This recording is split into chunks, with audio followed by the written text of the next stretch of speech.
Hi, guys, and welcome to episode 2 of Breaking Through, the Ellina Abovian podcast. For this episode, I sat down with Courtney Lopez, aka Mrs. Mario Lopez. But aside from being married to a huge celebrity, Courtney is a powerhouse all on her own, a triple threat who grew up in Pittsburgh and went on to perform in some major Broadway productions as a singer, dancer, and actress. Nowadays, she juggles her busy life as wife, mom, actress, and TV radio host. We spoke to Courtney about what it took to leave her career on Broadway, surrender to slowing down, to motherhood, and then slowly finding her way back into the industry. She talks about what it takes to be a working mom, how she stays present, how she takes things day by day, and what truly grounds her. So we finally scheduled I know. for this interview. After months of trying. After months of trying, we're finally here. I'm so glad. And thank you so much for coming on to the Breaking Through podcast. This means so much to me. So welcome. Thank you for having me. It meant a lot to be asked. You know, we follow each other on social media. I was following you. I was following Mario prior to that.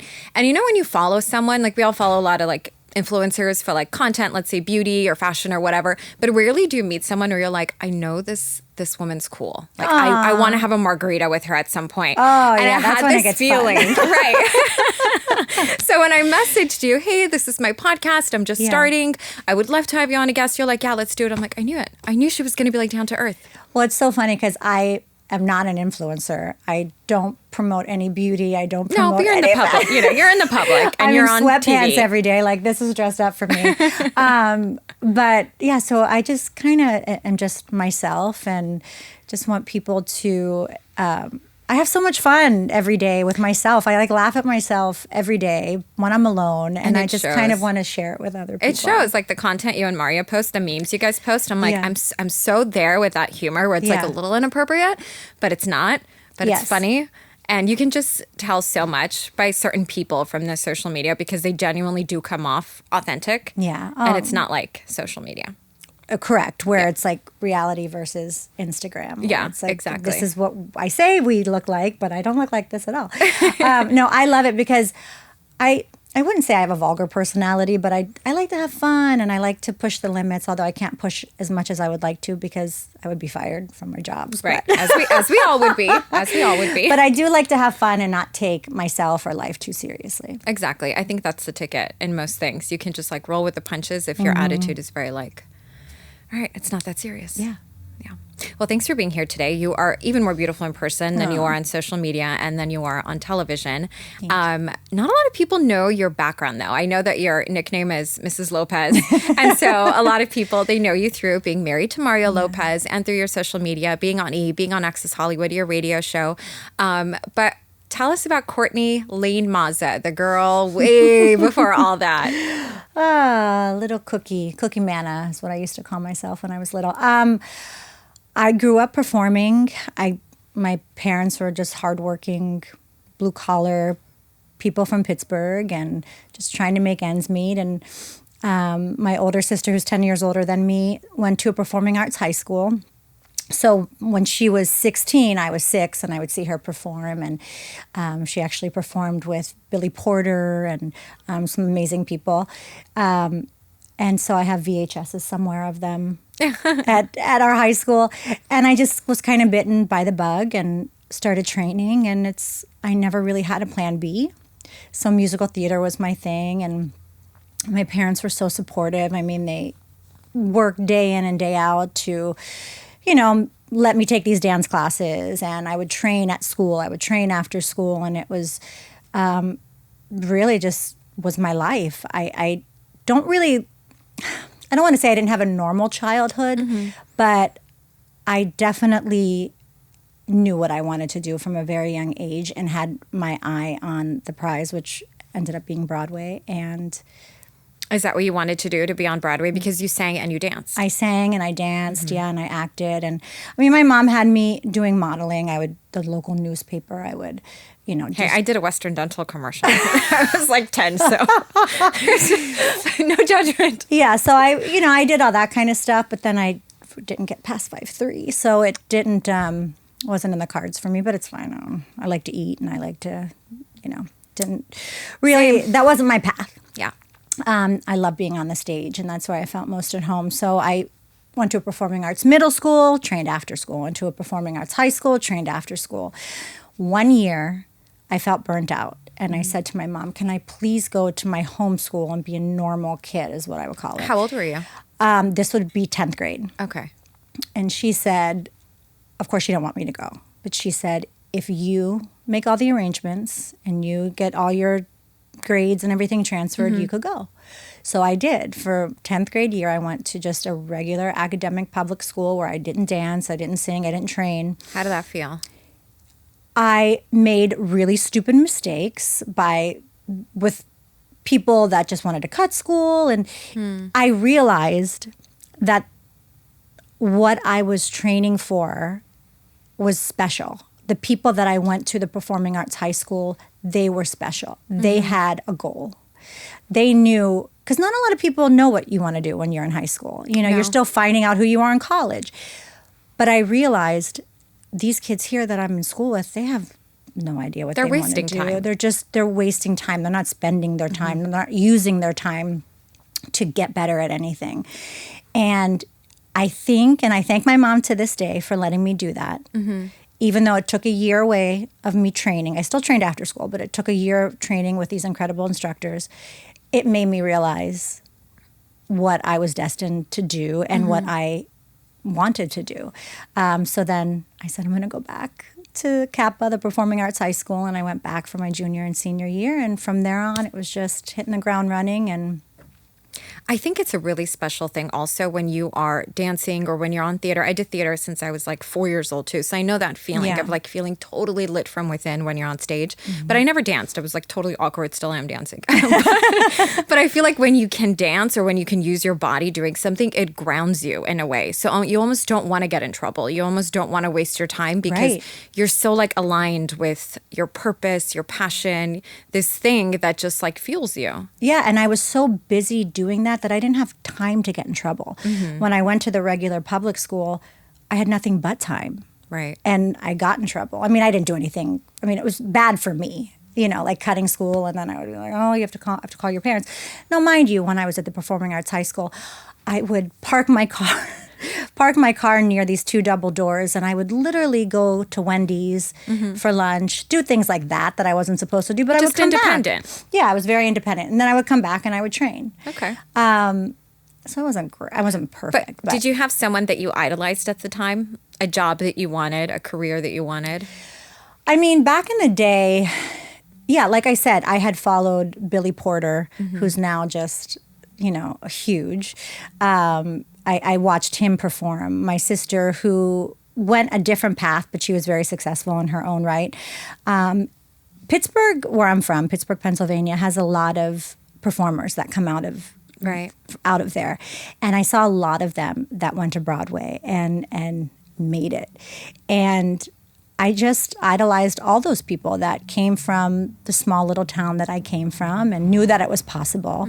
And my parents were so supportive, and anything I wanted to do, they supported me. So I had that. I mean, I know a lot of people don't have the support. Right.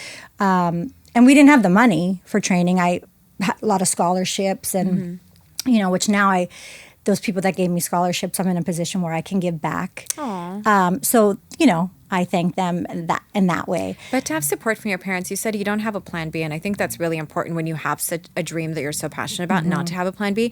But it's at least nice to know you have parents where you can fall back on. God forbid, you know, it all just goes to shit. You at least know, like, hey, mom and dad, you're there. And that's everything. Exactly. And my mom wanted nothing more. I think my mom always wanted to be a performer, and she didn't have that support. You know, she would ask, well, can I take piano lessons? And her parents would say, well, if you can get yourself there, you go ahead. Right. So it wasn't like, you know, my parents were driving me and picking me up and, you know, downtown and coming back late at night. And of course, that's what I do for my kids now, because that's what they did for me, and I wouldn't do anything less.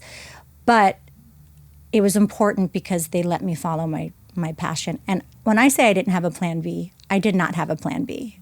I would have no idea what I would have done had I not succeeded in New York. So how'd you go from Pittsburgh to New York? So I went to college in Philly, to another performing arts college.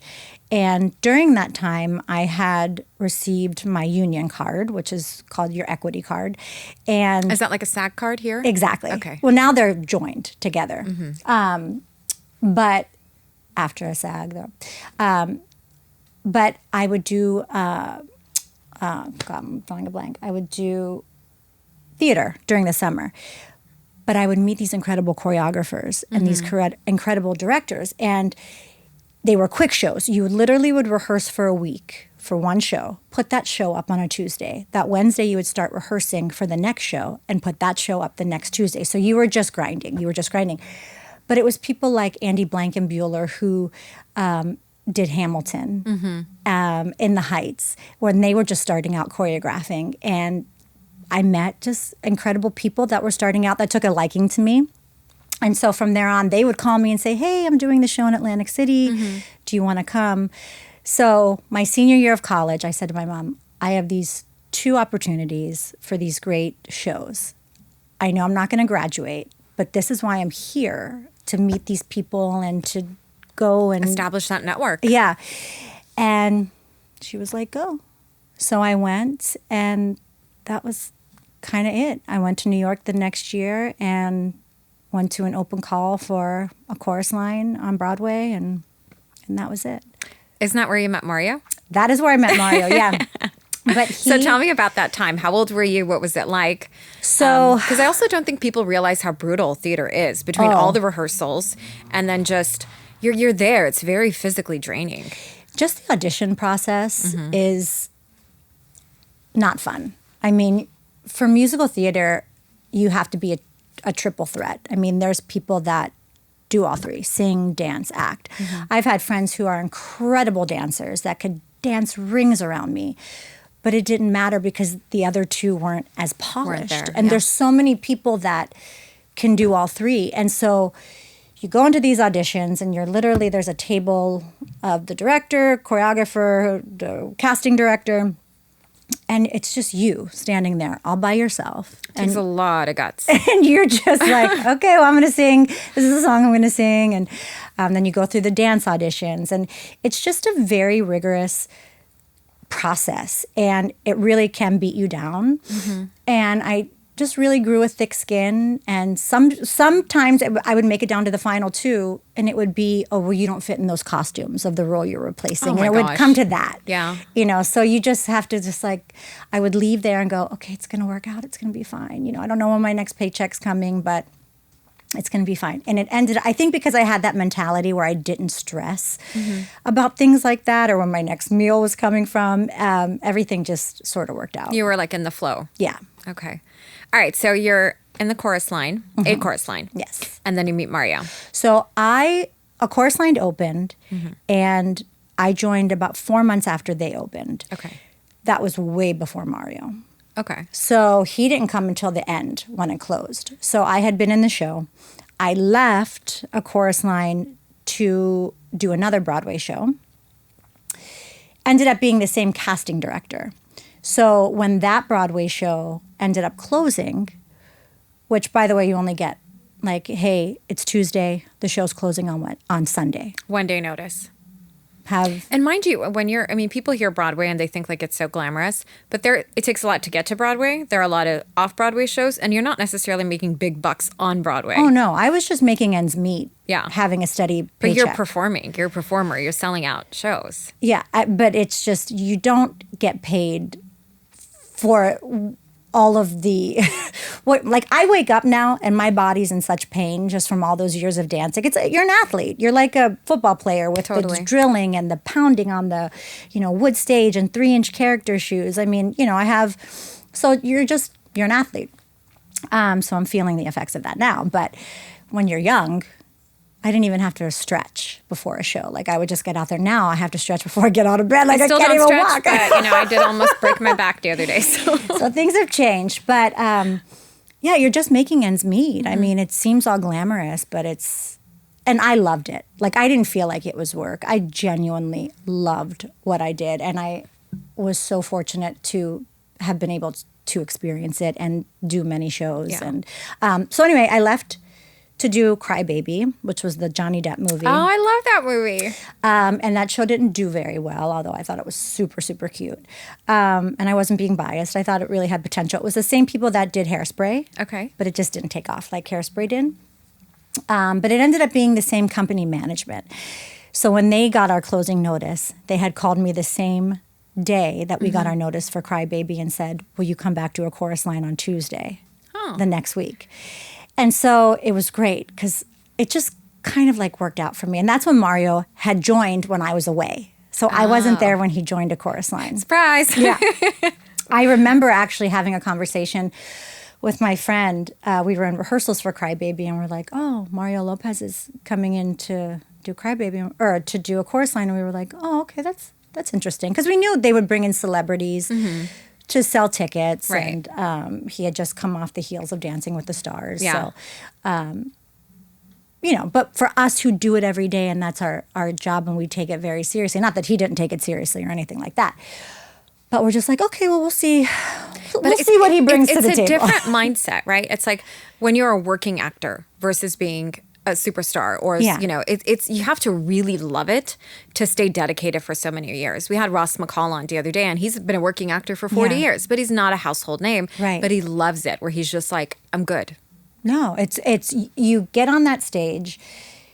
It's a different world. You can be a different person. And I'm somebody who's I don't like the spotlight.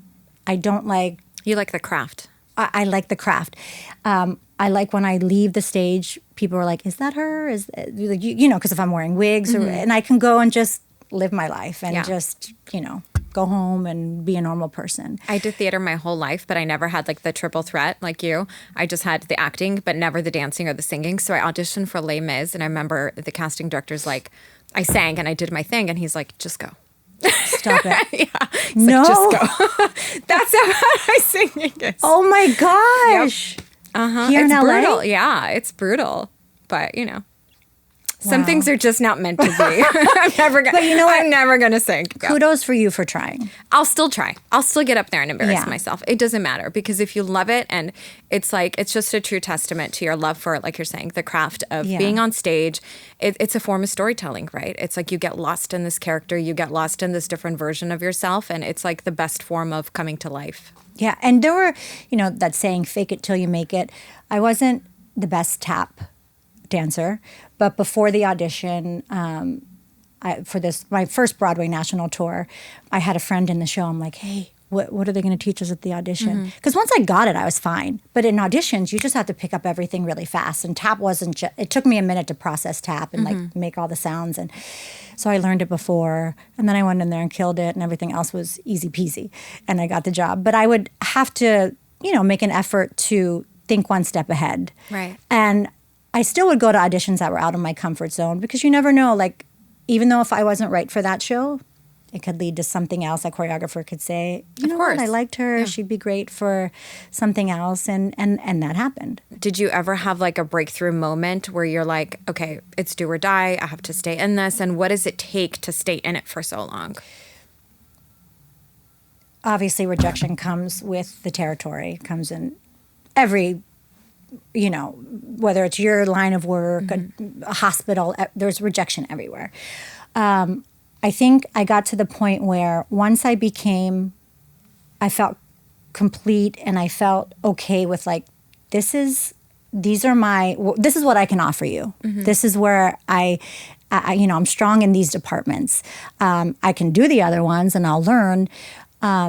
Once I became okay with this is what I have to offer, and as long as I went in and did my best in that audition and I walked away like left it all on the table and this is what it is, if I'm for you, I'm for you, then I was okay with it. Like I just had that breakthrough of like, I'm not going to be for everybody.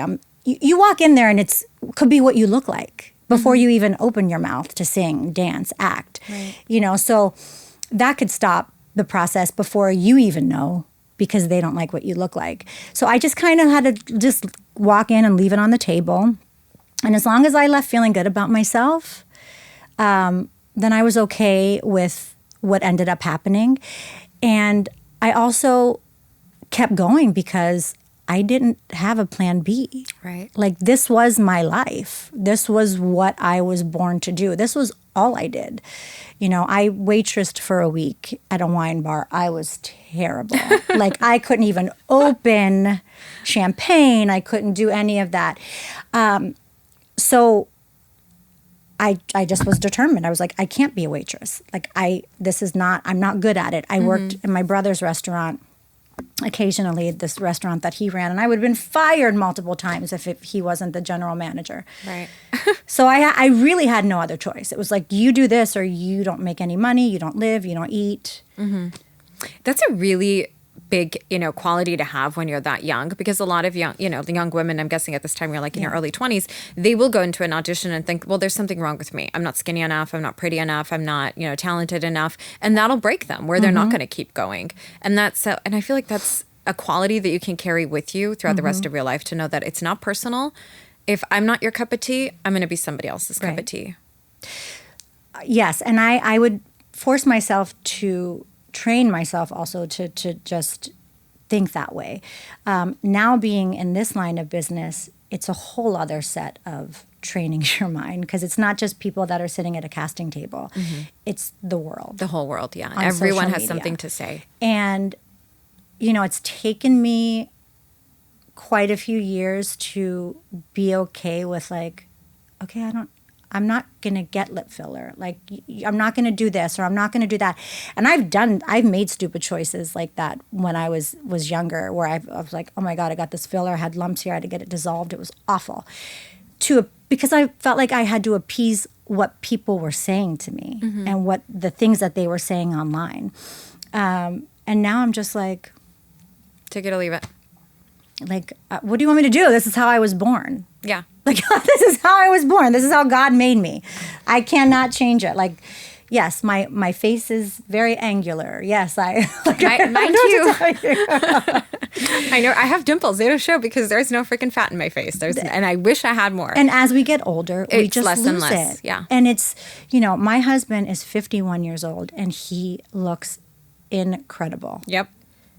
I'm not going to age that way. It's not in my genetics. Like, I think I'll be fine, but his face is so plush and so like.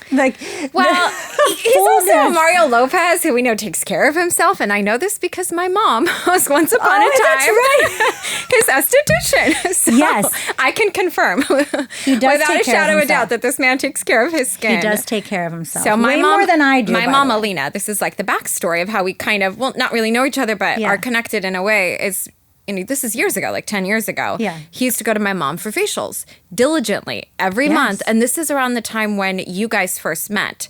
Because I remember, my mom would come home and report back like, oh, Ellina, Mario came today. Her name's Ellina too, by the way. Very awkward. She'd come and she'd be like, Mario is here today and he's talking about this new woman that he's dating. And he'd call you Maza. Yeah. Right? And he would tell my mom how his female friends, like Eva Longoria, they all love you and they're so supportive of like this relationship, versus other relationships he may have had in the past, because you guys balance each other so well. I remember that. Yeah, it's like those things that stick with you, right? Right. So talking about Mario, let's go a little bit back to A Chorus Line. When you guys first met, what was that all like? So I came back to my second home because I had been there before the show I had left to do. And, he was already in the show. He was performing. And I remember the company manager said, well, let me take you. I think Mario's stage left. Let me take you and introduce you. And I was like, okay. I remember I just had on this so I had just cut my hair for the first time in my life, short like this. I like this shortcut on you, by the way. And which was another thing that I had realized in auditions that made me different and stand out from other people. Because we all had long hair. We all had, and I don't want to say look the same, but we all had the same look. Yeah. And I remember saying to my mom, who was a hairstylist, I go, it was the Christmas before, I go, I just cut it. I'm sick of it. I'm sick of I want short hair. So she cut it. And so I had it was new, like a couple months new. And he met me with the short hair, which is why to this day I still have short hair, because he loves my short hair. And this is long for me, It frames your face well. And so he took me stage left, the company manager, and he said, oh, Mario, this is Courtney. She's back with us. She was here before. And I remember he was stretching, and he had been he would come back to LA for 24 hours on the day off. On the Monday was our day off, to film ABDC, which was on MTV. Okay. America's Best Dance Crew. I remember that. And he was like, oh, stretching. He's like, I'm really, really tired. I don't know how well I'm going to do tonight. And I just remember saying to him, well, have a great show. Not for anything, but I'm not going to be watching you. I have my own homework that I have to do, because I had just come from another show on Sunday that closed, back to this show, which I had been gone for a while. Yeah. And even though I knew what I was doing, I still had, I didn't have any rehearsal time. So I had, so it's kind of like, I'm not going to be watching you. But have a good show. And that was kind of it. And then my one good friend who played his assistant in the show, I guess I told him a long time ago, oh, my friend Courtney, you would have loved her. She's this little Italian girl, because I guess Mario had told her what he had liked in a woman or whatever. And then I ended up coming back. And so for a while he would try and get, Nick is his name, to get me to go out with him. And I was in a relationship at the time. And I'm like, no, but I wasn't happy. I was trying to get out of that one. Okay.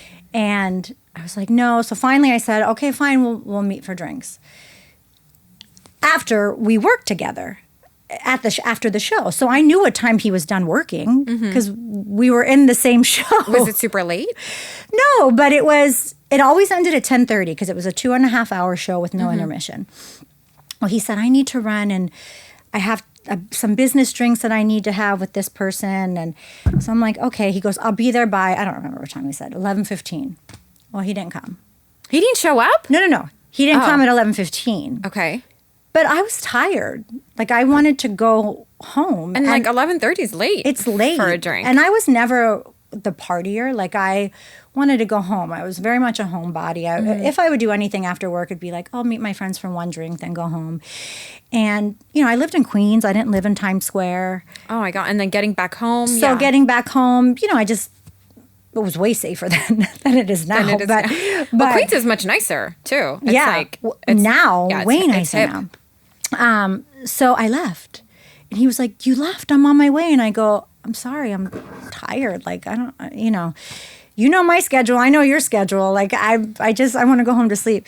So it took a few more weeks for me to go back out with him. And then I brought my friend to the date with us, our mutual friend. And then that was kind of it. Because when we were at work, we would talk in the wings, but you really didn't get to talk connect, a lot, because he would walk in right at half-hour call, which was 7:30, because he didn't have to do a lot to get ready. Do you think you not being so like gaga over him kind of stimulated his interest more? Absolutely. Okay. I think he was just so used to anything he wanted. Yeah, because he's Mario Lopez. Everyone knows who he is. Did you grow up watching him? Did you have like any understanding? Yeah. I did. Yes, I did know who he was. I didn't know a lot about what he did after Saved by the Bell, but I do remember Dancing with the Stars, because that was right when it started. I think it was the 3rd season that he did. Right. So it was very, very popular. What did you like about him? So I think from being on Broadway, you did get to meet a lot of celebrities.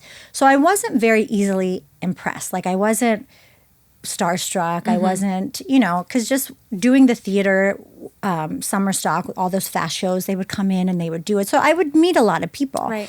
So it was just kind of like meeting another person for me. But once I went to dinner with him and I really got to talk and get to know him, he just was very genuine. It was kind of like, what you see on TV, what you see is what you get. He wasn't a persona on TV portraying to be somebody that he wasn't. He was very loyal to his hometown, didn't forget where he came from, wasn't fazed by Hollywood. He didn't like wear all these diamonds and all this jewelry, and wasn't pretending to be somebody that he wasn't. And honestly, he just was a great person once I really, really got to know him and have conversations with him. And then what was the timeline in your relationship from meeting to, I believe you had your first daughter, Gia, and then you got married a couple of years after. So we dated, well, he was in New York for about another month after we went to dinner, and we were inseparable. Like, I would just stay at his place, and he would leave to come back to LA to do a BDC, and I would stay there. Would you go back and forth? So once a chorus line closed, I had gotten The Little Mermaid, and I was in that show. And so he was coming back to LA. Okay. So I had started rehearsals for that. So it was kind of like, like how we're going to do long distance. And I didn't think it was going to work. I just thought he's going to be doing his own thing. I'm going to be doing my own thing. It's going to fizzle out. So again, I guess the breakthrough that I had that I applied to my auditions and work is I just took one day at a time. And I'm like, what's meant to be is meant to be. Like, I'm going to be where I'm supposed to be, wherever God thinks I'm going to be. He's going to put me there. So I'm not going to nag him about like, oh, are you dating anyone else? I'm not going to, where are you going? Who are you with? And honestly, I think was the key to... No, it is. That's in a woman, a very sexy quality where you're like detached from an outcome and you're not like putting the pressure, but rather just like being in your element and your energy and, just let it happen. And I know he was doing his thing, and I was, doing my thing, which was really nothing. Who were you playing on Little Mermaid? I was a swing, so I understudied all the sisters. Okay. So, which is a crazy job because you have to learn many different roles. Right. And you can get a call an hour before the show and say, so-and-so's out, so you're going to do this part. And you're like, okay. So you have to get your cards, and it's a very stressful job. It's the hardest job, I think, on Broadway because you have to be uber talented to be able to play different roles and sing different soprano, and you're alto. not getting that adrenaline from being on stage every night either. So it's like, no, but still staying motivated and professional. Exactly. It's tough. But at the same time, I look back at that job and coming from a chorus line, coming from Crybaby with this incredible choreography and these directors, for me, I'm like, I'm playing a fish. So back then, to me, it was like, I'm happy to be working. I'm getting my insurance weeks, because that's how you had insurance. You had to have so many weeks. So I looked at it back then like not the best job. I was happy to be working, but it was like my heart wasn't in it like it was in the other shows. Now having kids, looking back, how I wish I could do that show and have my kids in the audience because I just appreciate it way more now. Having kids, it was like a rock concert for kids when they came to that show. They were screaming. Is it still on Broadway? No, it closed actually shortly after I gave my notice and moved to LA. So I got out just in time. What was the decision to leave and move to LA? So we were doing long distance, and I would fly to LA every 2 weeks for 24 hours on my day off. Oh my gosh. I would not get to Mario's house until about 1 a.m. Sunday night, Monday morning. And I would wake up, go to work with him. And then I would wake up at 4 a.m. Tuesday morning to catch a 6 a.m. flight to be back for the 7 o'clock show. So It was an earlier show on Tuesdays, plus I was losing 3 hours. So I was exhausted. So I think Mario, like I said, I didn't nag him. I didn't say like, what's our next step? Or where do you see us in, 6 months? And I remember him coming to LA, or he came to New York. I live in LA now, so I keep thinking. He came to New York for work, and I remember him sitting me down, and he was like, I miss you, and I don't want to do this long distance anymore. How long was that into the relationship? Maybe like 8 months. 8 months, okay. So it wasn't. No, men know. They say men know at 6 months if they want to marry you. Yeah. I'm learning all this now that I'm single again. Okay. Yeah, and it was, and I said, okay, and he goes, I know you're not happy at the show. And again, I wasn't happy just because it was my own immature wanting to do more, not appreciating it at the time. I said, okay, so I said, I will come to LA, but I'm going to give them ample notice, because replacing somebody like me is hard, because you have to teach all of these rules, and so I gave like a 3-month notice. Okay. So I stayed in New York for 3 more months, and I moved in end of March of 2009. What was that like to leave? Did you ever feel like, I'll come back to this, or did you know that you're done? Because you can't do Broadway in LA. No. Once you have a momentum there and you leave, it's very scary, because every year there's a new crop of people coming in that graduate. And there's always going to be somebody better than you, younger than you, prettier than you. And I knew it was a huge risk, me leaving. I did keep my apartment for about 6 months after I came to LA. He helped me out with it. Just in case, he goes, well, keep it in case you want to go back. And I said, okay, 6 months, that's good. It's like a little break. If I want to go back to New York, if things don't work out, if I find that you're crazy, if I find that you're... but honestly, once I moved in and I was there, it was like home. It was meant to be. I love that. Okay, so then your daughter is born. Yes. My daughter is born a year and a half later. So was it conscious to have your daughter before? Yeah. Okay. We weren't married yet. We weren't engaged. That was another thing I never pressured him. Because you're Italian, he's Mexican. I'm guessing both of you Catholic. Was that something that your parents or family had an issue with? Well, he was in a previous relationship where he was married and it was annulled. So he didn't want to go down that road again. But he wanted to have a family. Yeah. And, my parents were Catholic light. My brother and sister went to Catholic school. I never did. By the time I was old enough for school, my parents couldn't afford Catholic school. So I was a public school girl. I went to CCD, basically was a CCD dropout. I had begged the priest to please let me make my confirmation so I can get married in a Catholic church. And we did. So it was, we were spiritual, we were Catholic, but not like die hard. Yeah. And Mario's very die hard. Like, he is very, very Catholic. Our kids go to Catholic school. But because he had gotten married once, he was like, I don't know, I just don't want to do that again. And I was like, I don't care. It's a piece of paper. No, totally. So we decided, we're like, okay, well, let's see if I get pregnant. Because you never know. There's so many people that they want to have a baby and then they find out. No, it takes months and years. Yeah. At the time, did you have like this sort of inner knowing that at this point, I'm probably just going to choose to stay home with my kids? And what was that like for you? It was a nice break for me because New York theater is a grind. It is nonstop. So it was a nice break, but I didn't really know what to do with myself because I was so independent. Right. I had made my own money. Like I didn't ever rely on somebody to pay my bills. And now granted, when I moved to LA, I had saved money. So it wasn't like, I had no money. Right, but you're letting go of that sovereignty in a sense. You're letting go of that part of your identity. And I'm sure that's really, really hard because I feel like as working mothers, we make two choices. Do I make a choice to stay home and raise my family, which is a wonderful decision if that's what you decide to do.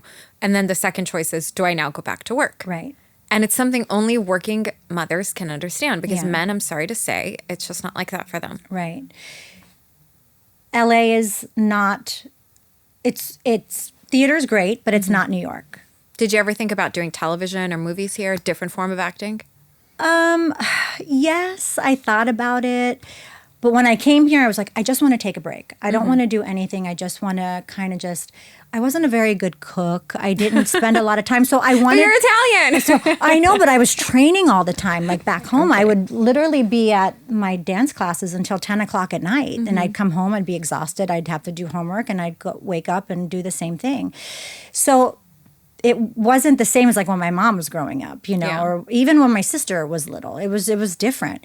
So I would be Susie Homemaker. I would have dinner ready for Mario when he would get home, and we ended up getting a dog. And so I was enjoying that for the time being. Knowing that I eventually wanted to do something, I didn't know what it would be, because I knew theater here wasn't the same. And the theater schedule too is so different. I didn't want to be on an opposite schedule of Mario, because he was, working during the day and then I'd be there at night. So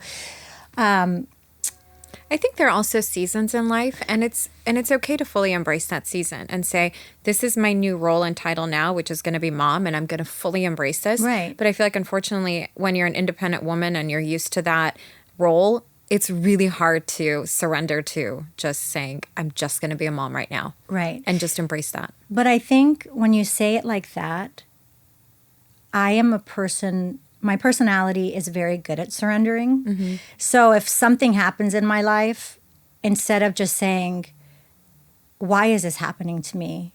I just go, all right, this happened. What's my next step? You just keep I just going keep forward. moving. I try not to put too much pressure on next week. Where am I going to be next week? And what am I going to do next week? I literally wake up and I just go, okay, what's today going to bring? Because I feel like if you try and plan things, and now many people manifest, and I, of course, I have things that I want to do. I have things on my bucket list that I want to check off and that I want to do. But I don't put so much pressure on myself to where it's like, if it doesn't happen, it's going to kill me. And I've always been like that. Now I'm in a position where, obviously I can be more selective, and I don't have to do things that I don't want to do. Mm-hmm. Because Mario, I basically just want to be his cheerleader. So if I don't do anything, I just want to be his support system. But he's also my great support system too, and I've got you can absolutely see that. As someone who doesn't know you guys personally, just watching from the outside, it's so obvious that you guys are each other's best friends and cheerleaders. And I think the thing is too, a lot of people, because they haven't seen my life before him, he's seen me perform. I mean, he's was there, right. So he knows what I can do. And so when he pushes me to do things, it's not just because he loves me. It's, I feel good because he knows that I can deliver, and it's something that I am capable of, and I'm not going to embarrass him. So that makes me feel good, where people are just like, oh, you're just doing that because your husband is. Yeah. Right, but people don't know that you had this whole career before you met him, and something you started as a child. Yeah. And that's probably why you guys connected so well, is because you had these parallel talents and almost like parallel journeys. I mean, he ended up on Saved by the Bell, you did Broadway, but, to both your credit, it's still really difficult to be in these industries from a young age and to stick it out, which I'm sure is part of the foundation of what keeps you guys connected still. Yeah. And not saying that I don't have easier paths, because I do, obviously. It's just like when you're a Nepo baby and you're born into the family of whoever, you have a little bit easier of a route, and I'm well aware of that. Okay. But I don't like handouts, and I've never liked handouts. And we are the same with our kids. Like, if you're going to do something, you're going to do it because you're good at it, not because you're our daughter or you're our son. Well, listen, a lot of people have famous husbands, but they don't end up, also on TV shows. You're on Access Hollywood, you're on E!, you do the radio show with Mario. It's because you have your own spunk and your own personality. So don't discredit that, right. But obviously I got the chance because of, but once I get there, I think I prove myself, because I could be terrible, and the higher ups could be like, "You're crazy, Mario. We're not having her back on. She's a liability or whatnot." Here comes this crazy wife. Yeah. So you're home with your babies for a few years. You have 3 kids, Gia, Dominic, Santino, and we have to talk about Santino because I have a feeling he's spirit child with Nikki. When did you make the decision that, okay, I'm ready to take on a little bit more, and did that frighten you to lose that balance of being a full-time mom? It wasn't really a certain time that I decided to take on more. It's kind of just what happened. And it so happened to happen as I had 2 kids, 3 kids. Where I became busier with the kids, I was given more opportunities to do different things. And I'm like, oh my God, I get to do all these incredible things. I wish I was younger looking. I wish I would have had this opportunity 10 years ago. I wish I haven't had, Santino's 5 and he still wakes me up once a night. Like I don't have uninterrupted sleep. I wake up, I look like a train ran over me. And then Mario wakes up and he's like glowing and like, and he's like, oh, slept through the night. And then we both go to do the same show. To murder them, right? And then we're both on the same show that day. And I'm like, how is this fair? Why are you glowing and why am I not? So it just kind of just happened. And again, I look at it as that was supposed to be my path and supposed to be what happened and where I was supposed to be. And there were so many things that came my way where I said to Mario, I'm not doing it. I'm not in a good place like right now. No, you have to do it. You have to do it. You're going to do it. And for me, it was coming from insecurity. Insecurity because once you leave the business for so long. And you see everybody else rise up, you're like, can I cut it now? Yeah, and you're not used to it. Like you feel like you're rusty. We did a chorus line when it came back to the Hollywood Bowl in 2016. And so at that time, I was 7 years out of Broadway and not dancing for 7 years. And I didn't take classes. I didn't keep up with anything. I just had other focuses. Like Mario said, my most important role then was being a mom. And I didn't put myself first by keeping on top of those certain things. So dancing wasn't easy for me anymore. I had 2 C-sections at the time. I had my injuries from all the previous years that I didn't take care of because I didn't want to complain at work. I wanted to keep getting a paycheck. Dancing in heels, I couldn't do anymore. I had to go from 3 inches to 2 inches, which as a dancer, it's like, you don't dance in anything lower than 3 inches. Like that's ugly. Like the line, that's an ugly line, but I had to. I had no other choice. So little things that I just had to accept. So when they did come, he pushed me as far as, singing the national anthem at the Dodgers game because I wasn't taking singing lessons. You're going to do it. I go, Mario, it's in 2 weeks. I haven't taken singing lessons in 2 years. You're going to do it. Mario, it's a muscle. I haven't been practiced. Like this muscle is so rough. You're going to do it. And whether or not I thought I did great or bad, I was still happy that he pushed me. Of course. Because at the end of the day, I'm like, this is what I've been doing my whole life. And yeah, it might not have been my best performance, but my God, But only you know that. We're really hard on ourselves. True. That is true. I don't listen to myself back. I don't watch any shows back, no matter what it is. I can't because I am my own worst critic. And I just can't do it. And I feel like with your personality, you're so used to keeping it moving forward that if you do watch, you're going to so get caught up in your own thoughts and your own insecurities, which we all have one way or another. It's going to get you stuck. Right. It's almost better to just like, all right, I just let it go. What's next? What's it's tomorrow? In the past. Yeah. If they keep calling me, that means I'm doing something right. Exactly. I feel like that's the trick. Yeah. So, okay. I have a lot of great girlfriends who, went to great Ivy League schools or had great careers, and then they left the workforce because they wanted to be full-time mothers. It's a wonderful decision if that's what you decide to do. And now many of them are deciding, I want to go back to work, but it's like, what the hell do I do? Right. What advice do you have to women who are trying to find something, in line with what they used to do or something new? Like, how do you find that pathway? That's hard because I have somebody very close to me that is in that position right now. And she really doesn't know what to do. I mean, she had a great career after college and then she gave it up and has kids and her youngest is almost 14 and it's kind of like, what am I going to do now? Like we need to have another income, but I don't know what I'm going to do. Like nobody's going to take me seriously. I've been out of the workforce for almost 30 years now. It's, right. I don't know. I feel like, again, and my mom and I are very different when it comes to personalities and stressing over things, is I just take day by day. I don't stress about things. And again, I had this mentality before I met Mario, before, like, when I was just making ends meet. And I feel like it really helped me in life, just not sweat the small stuff. I don't know. I just tell her, it's going to work out. It's going to work out. Like, I don't know what you're going to do. Just put yourself out there. Just put yourself out there.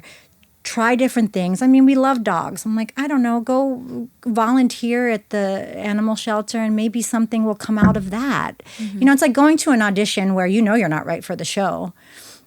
Like, I auditioned for Hairspray a few times. I'm not the cookie cutter girl next door. I don't have the right look for that. Didn't back then. I knew I didn't. But you never know what will come out of going to that audition. Totally. You have no idea. So I just said, put yourself out there, you know. Whether it's something that you think you're going to hate, you might end up loving it. I just feel like oftentimes women think that, you know, society discredits stay-at-home moms. And it's really hard and really intimidating to get back out there. I totally get it. And I was giving this advice to a girlfriend of mine who's a super smart, talented woman. And she worked prior to having kids. And she's like, Ellina, what do I tell them? What do I bring to the table? And I said, look, tell them, my 10 years of raising a family has given me patience. It makes me a very grounded person. I'm not going anywhere. I'm not going to move to the next state for a bigger, better opportunity. My life is here. You know, I'm going to show up every single day. I'm someone who can delegate a group. I'm someone who can delegate a team. It's like, why not bring those qualities to the meeting? You know, what we learn at home and how we run a household, you can apply that, believe me, in a work situation if you can put a clever spin on it. Right, 100%. To run a household, multiple kids, multiple schedules. I mean, you're like Superwoman. Yeah. You know, I don't leave often, but the few times I am gone for work, if it's a day or 2 days, I don't love doing it to them, but when I take myself out of the equation, it makes them realize, like Mario doesn't know what to do with himself when I'm not home and he's home. It's always opposite. He's out working and I'm home with the kids. But when he's home and I'm not there, he's like, when are you coming home? Like, well, what are you doing? House is burning down. Yeah. So it makes them realize, Yeah. you know, it makes them appreciate. Yeah. I think we need to embrace those qualities and walk into that meeting, you know, confident that, listen, just because I, you know, haven't been in the office for 10 years doesn't mean I don't have a lot to bring to the table. Right. And we need to stop, like, allowing that insecurity keep us from taking those chances. I, unfortunately, didn't get to stop working. I worked the whole time. And my insecurity comes from somewhere else completely, where I think I missed out on things with my kids at home. You know, so it's like, you can't win. You can't win. And you can't have it all, but you can't. You're always going to miss something. There's 100%. going to be a piece of the pie that's missing. You just have to have good time management and try and delegate. Just be smart about your choices. And another thing I learned is, and I learned this from my husband, is where I used to always worry about what other people think, I don't anymore. If it doesn't apply to me, or now, granted, I'm very conscious of how I make other people feel. And, you know, on an airplane, I'm like, don't kick the seat in front of you. You know, like little things like that. Like I do worry about other people. But if it doesn't affect me in a personal way, I just don't let it. I don't, like, I've set up boundaries. I say no more. You know, I had this mom on this text the other day get a little snippy with me, and before I wrote something back, but before I would pick up the phone and be like, really, just like, why would you say that to me? And now I'm just like, she's probably having a bad day. Has nothing to do with you. And I don't care. At the end of the day, her little text message to me out of frustration because she wasn't getting what she wanted, that doesn't affect me. How do you apply that to your marriage? You guys have been married for 10 years. You seem very happy. How do you guys... 12 years almost. 12 years. That's like a lifetime in Hollywood. I know. How do you keep the spark? How do you keep it balanced? And we make it a point to make time for each other. Number one. Where some people may think it's selfish, we go to dinner by ourselves. We have our random trips to Vegas if it's just one night. We go to fights. I am very hands-on with my kids, but I also am very hands-on with my marriage because they see how much we love each other, and you can tell it resonates with them. They see him kiss me all the time. They see the affection that we give each other. And, Mario also, he needs that. I need that. I don't want to lose myself in my kids. My kids are my world. And of course, I would that do goes without saying. Anything for them. But I feel like if Mario and I lose what we have, it just takes the fun out of everything. And you lose that momentum. We're doing so much as a family, whether it's little TikToks or little dances or, going places where we make memories for ourselves. If him and I don't have that connection, we're not going to make those memories. We're not going to have those moments where we're like, oh, this is, like my son last week for my birthday surprised me. Oh, I saw that. So cute. And he called the Uber, made a dinner reservation, set up the birthday candle with the waiter, held my hand the whole time. And I feel like that was a reflection of what he sees us do. Mm-hmm. So, where you feel bad leaving the kids some nights going out to dinner, it's showing them this is how you treat someone. This is after 12 years of marriage. I can't keep my hands off my husband. Ooh. And vice versa. Like we are that couple. Yeah. And it's not by accident. I truly believe that a good friendship, a good relationship, a good marriage, a good job, it's all conscious, right? Mm-hmm. If you allow yourself to get super comfortable, if you allow yourself to get super nasty during the fights, no marriage is going to withstand that. Right. So you have to come into it like, I'm going to be responsible for what comes out of my mouth. Absolutely. Because once you say something, you can't take it back. No. When things get to me, I like to just be by myself, take a little breather. Mm-hmm. I don't sweat the small stuff anymore when it comes to our relationship. I give in a lot easier than I used to because at the end of the day, I'm like, this is going to be stupid that we even thought about this. It doesn't, why is this taking any stress? Why is this putting any stress on me? Why am I letting this get to me? I agree even when I don't agree. I just pick and choose my battles, and it really just makes a difference. Yeah. Now, that comes from a lot of grace and humility, and that shows just by looking at you, it shows that you have like that strong sense of self, that you're able to take that pause and to make that type of discernment. So something really cool. Recently, Mario got a star on the Hollywood Walk of Fame. That was so exciting and so beautiful to see all 5 of you there. And I was at work in the truck, but we had it playing and it was Mario's interview. And I saw the 5 of you and I thought, we always say it takes a village to raise a child, but also takes a village to create this star, right? Because it's so much support behind the scenes that even like your youngest child contributes to that, because it's the harmony of a family that allows him to be the best version of him to get to where he's gotten. Yeah, no, thank you. He does give me a lot of credit, even though, he's been in this business for 40 years. But like I said, I'm his cheerleader. And I never, when he gets job opportunities, he'll come home and talk about it. And I'm like, do it. Like I have never once, even when there was talk of us moving back to New York, which him and I would both die. Like we would die. With kids? Yeah, it's tough. We would die. Like I hated living there when I was single. I don't want to be back there. And I love New York. It was great years of my life there. Great place. But I just don't want to live there. But I would never tell him no. Mm-hmm. Like I've always said to him, we'll figure it out. We'll make it work. And, I think he knows that. And he always tells me, once he met me, he goes, my life just became better. And that's what he tells me. I'm just saying. I don't think he's been lying for 12 years. It's safe to say it's true. Because I think we're a good team. Mm-hmm. And, I want him to succeed. Like, I don't care if I'm ever singing again, if I'm ever dancing again, if I'm ever hosting again. I enjoy it. But I do it because I feel like we're good together. And that just complements your life. Yeah. Okay, so how do you find time for yourself at the end of the day? Because you have so much going on. Like, what's your me time look like? And how do you stay balanced? How do you hold it together? It's hard. It really is hard because the things that I like to do, I don't like to do it, is work out. Mm-hmm. I hate it in the moment, but I always feel good when it's over. Of course. I feel good when I've been consistent for weeks, months. It really makes a difference for me mentally, not just physically.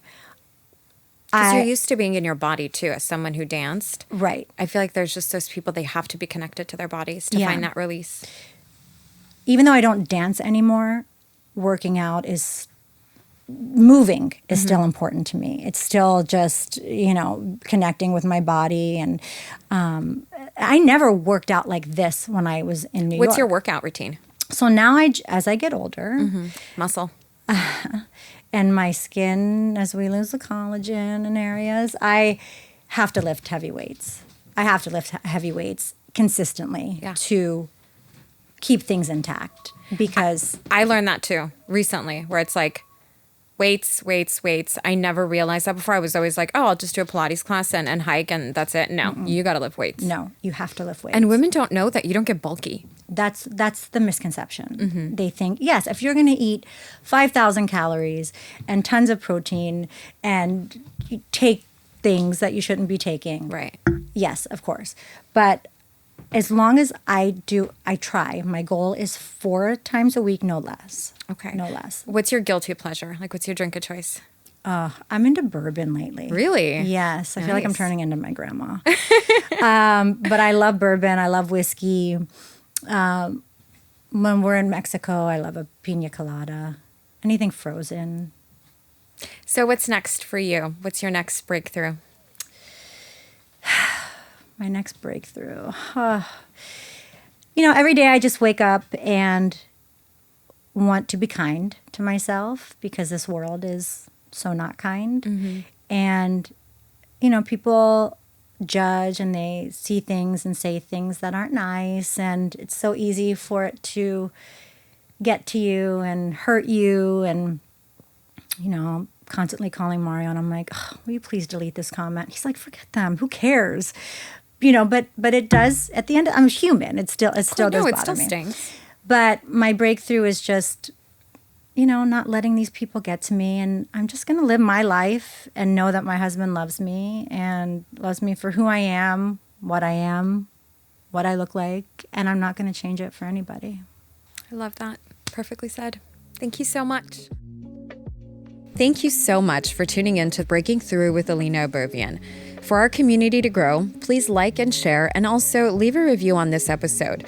Of course, you can find me on social media and let me know what you'd like to talk about in future episodes. Nothing is off limits, so let's have some fun.